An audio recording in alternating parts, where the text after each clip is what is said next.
Halo teman-teman, selamat siang, kembali lagi dengan saya. Nah, kali ini saya bakalan bahas tentang persiapan buat teman-teman yang mau berangkat ke Polandia di masa pandemi ini ya. Jadi apa aja sih yang mesti dibawa sama teman-teman? Terus buat menghemat hidupnya teman-teman di sini. Jadi yang belum ada pemasukan jadi bisa lebih irit gitu loh di Poland itu selama belum kerja ya. Karena buat teman-teman yang baru berangkat ke Poland, sampai di Poland kan kita harus karantina ya 14 hari. Tetapi saat ini karantina 14 hari itu sudah tidak berlaku. Jadi teman-teman hanya perlu karantina 10 hari saja. Itu buat teman-teman yang bawa medical check up aja ya. Rapid test biasa gitu. Jadi harus karantina di sini. Dan sedangkan kalau teman-teman yang bawa PCR segala macam sampai di sini itu kayaknya nggak karantina deh, hanya cukup istirahat 3 hari. Jadi ini ada teman saya sih yang berangkat sebulan yang lalu sih, sebulan yang lalu. Jadi sampai di Poland dia istirahat 3 hari terus kerja. Orangnya kerja di hotel juga sih, orangnya kerja di hotel jadi nggak pakai karantina karena dokumennya lengkap, dia bawa PCR, dia bawa rapid test lengkap dengan bahasa Inggris segala macam. Sampai di sini dia nggak dikarantina. Jadi di sini saya bakalan bahas teman-teman ya. Nah di sini saya bakalan saya sudah siapin dua koper. Jadi isinya apa aja, caranya packaging kayak gimana, saya akan jelasin sama teman-teman ya. Jadi teman-teman, video ini khusus saya buat untuk teman-teman yang yang mau berangkat di masa pandemi ini ya. Karena begini teman-temannya, kalau kalian baru sampai Poland, kalian kan karantina nih, nggak kerja, nggak ada pemasukan, terus untuk makannya ya mesti pengeluaran sendiri kan, karena nggak ditanggung kan sama agensinya. Terus rumah juga teman-teman mesti bayar sendiri kan. Jadi alangkah baiknya kalau kita ada sedikit persiapan dari rumah. Jadi setidaknya kita bisa irit biaya. Oke? Nah, di sini yang penting teman-teman bawa itu adalah ini. Indomie. Boleh nggak bawa Indomie ke Poland? Boleh banget. Saya kalau pulang biasanya bawa setengah koper atau 1 koper penuh Indomie berbagai macam. Jadi yang kuah, yang pokoknya segala Indomie lah saya bawa. Ini bukan dari Indonesia, ini saya belinya di Poland, harganya 3 zloty. Nah kalau 3 zloty itu aja kali 4 12.000. Jadi mendingan bawa dari rumah ya, daripada kopernya kosong. Mendingan kita bawa Indomie aja buat teman-teman bekal karantina di sini. Jadi belum ada pemasukan, kita sudah punya stok makanan buat 10 hari atau buat 1 bulan ke depannya. Karena teman-teman sekali lagi belum kerja, masih masa karantina, sekalipun sudah kerja kan nggak langsung dapat gaji ya. Jadi belum punya penghasilan. Jadi mau nggak mau kita harus menyiasatinya dengan bawa makanan-makanan seperti ini. Ya Indomie, terus bawa sambal botol kecil-kecil itu atau saset ABC itu. Terus bisa bawa abon kering, bisa bawa rendang yang sudah dipres itu, bisa kalian bawa juga sekilo gitu, nggak apa-apa sih, yang penting rapi, terus tidak bocor juga, terus sudah dipres, pokoknya rapi lah. Itu bisa dibawa juga ke sini. Terus ada juga yang nanya, Mas boleh nggak bawa Magicom? Ini saya bawa ini sudah umurnya, ini sudah dari awal saya berangkat ke Poland, ini umurnya ini lama banget. Tapi cuma ininya tok ya, maksudnya sisanya ininya tok, mesinnya itu sudah rusak, sudah saya buang atau kemana. Sisanya ininya aja. Ini saya bawa dari Indonesia. Jadi saya bawa itu. Terus juga saya bawa ini buat teman-teman yang suka nyambel, penyantokan. Tapi ini yang berat, ini teman-teman nggak usah bawa yang berat-berat begitu. Mendingan teman-teman bawa aja pengulekan yang kayu, itu kan ada yang kayu yang lebih ringan ya, lebih ringan. Jadi teman-teman bisa bawa Magicom, terus bawa pengulekan dibawa ke Poland tuh nggak apa-apa yang dari kayu.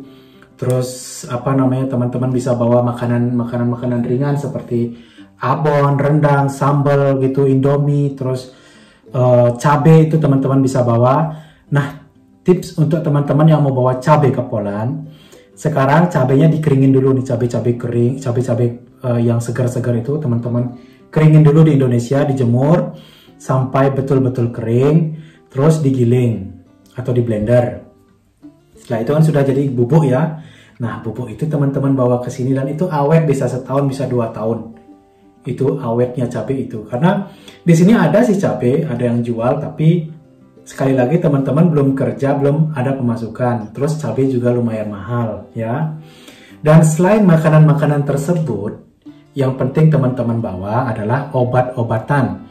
Nah, buat teman-teman yang menghidap penyakit seumpama suka migrain, sakit kepala, atau punya alergi, atau pokoknya penyakit-penyakit lah, atau sering pegal-pegal lah, atau apalah, teman-teman lebih baik bawa obat dari Indonesia. Kenapa? Karena obat di sini belum tentu cocok dengan badannya teman-teman. Jadi teman-teman mesti bawa obat dari Indonesia. Saya sih seperti saya bawa minyak ini nih, minyak kutus-kutus dari Bali. Dulu saya bawa banyak yang beginian. Terus ini apa sih ini namanya nih, fresh care, ini anak saya yang suka beginian. Terus minyak bokasi itu saya bawa dari Bali juga. Terus minyak kayu putih itu buat anak saya. Saya bawa minyak-minyakan itu dari Bali semua.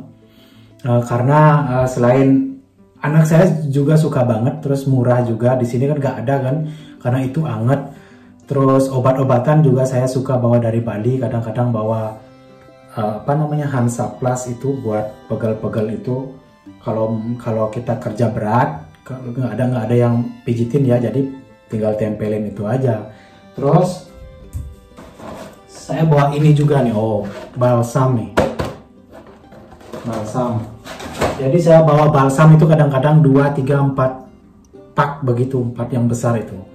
Dulu saya bawa cuma 1 biji, saya kasih mertua saya seneng banget karena itu enak banget kan. Terus anget juga kan, jadi akhirnya saya setiap pulang itu selalu bawa dengan jumlah yang besar gitu untuk oleh-oleh. Terus saya pakai juga, kadang-kadang ada teman juga yang mau beli ya, jadi saya jual gitu teman-teman.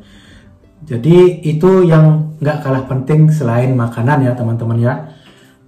Obat-obatan itu penting banget teman-teman mesti bawa, karena kalau teman-teman di sini sakit gigi, terus sakit kepala, sering sakit kepala atau mengidap penyakit lainnya yang memang bawaan dari Indonesia, teman-teman nggak ada obatnya, apalagi kalau obatnya di sini nggak cocok sama teman-teman, nah itu udah kacau ya nanti ya. Jadi mendingan teman-teman sudah bawa dari rumah. Terus saya juga bawa ini lagi nih, ini cetakan terang bulan. Tapi ini teman-teman nggak usah bawa lah yang beginian ya. Hanya saya bilang saya pernah bawa yang beginian nih. Nih, berat ini nih. Cetakan terang bulan, itu terang bulan martabak manis. Jadi itu bisa dibawa, nggak apa-apa. Karena apa? Kalau teman-teman beli tiket pesawat itu kan ada gini kan, kita dapat minimal bagasi kan. Misal kita dapat bagasi bawa barangnya itu biasanya di kabin itu 15 kilo, 10 sampai 15 kilo gitu. Atau ada juga yang di bawah, itu tergantung pesawat dan tiket yang teman-teman beli. Maksud saya, apakah itu promo yang memang yang mengurangi bawaan barangnya teman-teman, makanya harganya jadi promo, atau promo yang ada plus-plusnya begitu. Kalau plus-plusnya itu ya ekstra bagas segala macam itu. Jadi saya biasanya bawa macam-macam, saya bawa dari Bali. Jadi saya bakalan kasih lihat teman-teman ya, apa aja yang masih di prepare, oke? Biar lebih jelas. Oke teman-teman, jadi di sini ada 2 koper yang sudah saya siapin.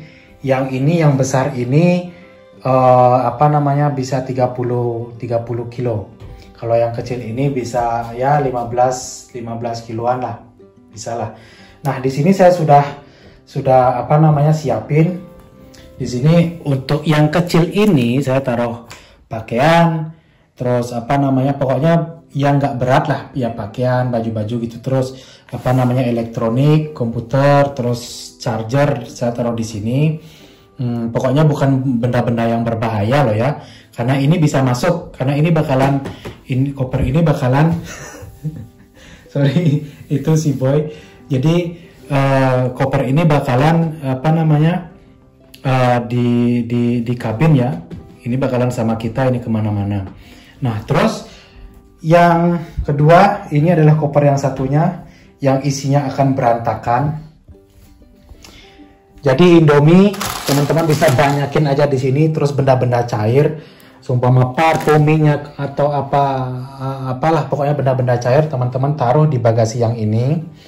Dan pengulekan, terus apa namanya, pokoknya barang-barang yang nggak karu-karuan lah teman-teman taruh aja lah di sini ya. Jadi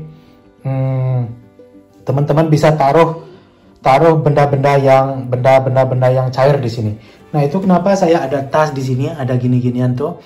Ini kan karena saya pedagang ya.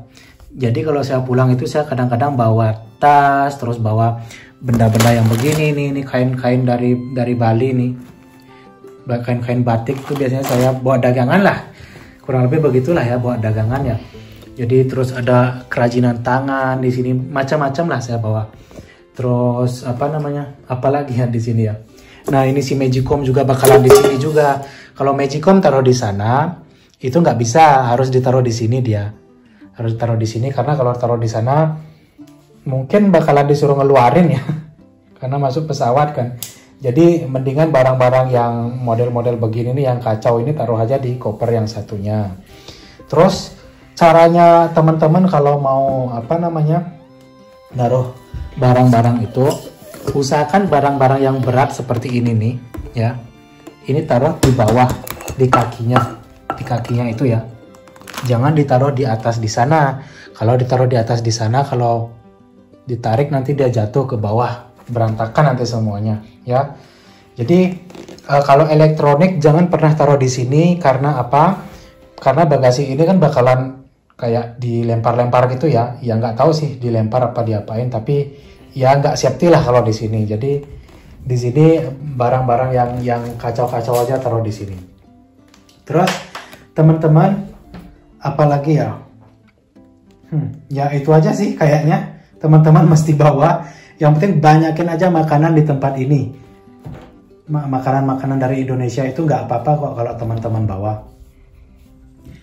Oke teman-teman, nah jadi itulah apa namanya barang-barang yang teman-teman mesti bawa ke Poland, apa namanya buat menghemat biaya hidupnya teman-teman ya. Jadi makanan penting banget dibawa, karena kalau nggak gitu teman-teman di sini belum ada pemasukan, teman-teman apa namanya belanja-belanja terus, pengeluaran terus. Tapi terserah sih, kalau teman-teman duitnya banyak kan bisa belanja-belanja ya, tapi kalau nggak ada, kalau terbatas ya mendingan bawa aja dari rumah. Karena kapan hari ada yang apa nanya saya, Mas Magicom di sini ada nggak? Memang di sini nggak ada Magicom ya gitu. Di sini ada Magicom, orang jual Magicom di sini ada. Harganya itu di bawah, nggak sampai 100 zloty, tapi Magicomnya nggak bisa buat angetin nasi, itu nggak bisa. Jadi tinggal masak, begitu matang udah kita mesti copot colokannya. Kalau didiemin gitu nasinya bakalan kering dia. Jadi itu bedanya Magicom sini sama Magicom Indonesia. Tapi sekali lagi teman-teman kan belum ada pemasukan ya.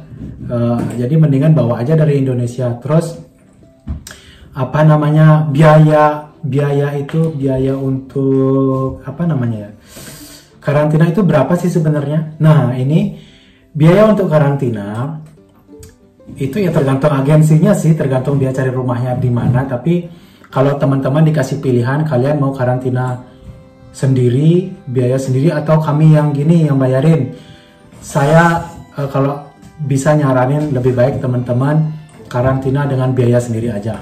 Kenapa? Karena anggaplah di sini hostel ya, hostel biayanya 40 zloty per hari ya, anggaplah segitu ya, atau 50 lah.